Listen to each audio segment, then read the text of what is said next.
David, you're teaching drawing, so why are your lines so wavy?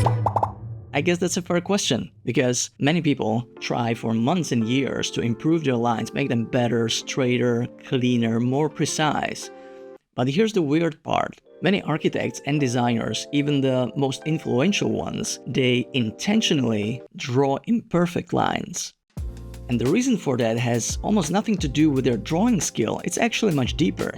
You see, in architecture and design, sketching is not just for making pretty images. It actually serves much bigger purpose.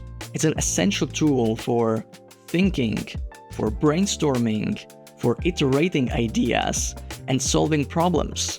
It's a tool for both external and internal communication. Internal meaning when we try to put our ideas down on paper so we can understand them better, we can explore them further and see if they have a potential. External communication is when we need other people to exactly understand what we mean. Before a building can exist, before there are construction drawings, before there are visualizations, there's usually a sketch. And sketch asks questions. What if this wall moved? What if the roof was lower? What if the building rotated? What if the entrance shifted? The sketch isn't the answer. The sketch is the conversation. And that's where these imperfect lines become valuable. Perfect lines communicate certainty, but imperfect lines communicate possibility. When you think about it, a perfectly drafted CAD drawing communicates that it's finished, it's final. The decisions have been made. It tells you this is the solution. But a sketch tells you a different story. A sketch suggests we're still exploring, we're still thinking this through, we're still in the design process, and also we are open to feedback and input from the outside. We're open to different and better ideas. The small imperfections in the lines carry a meaning. They matter.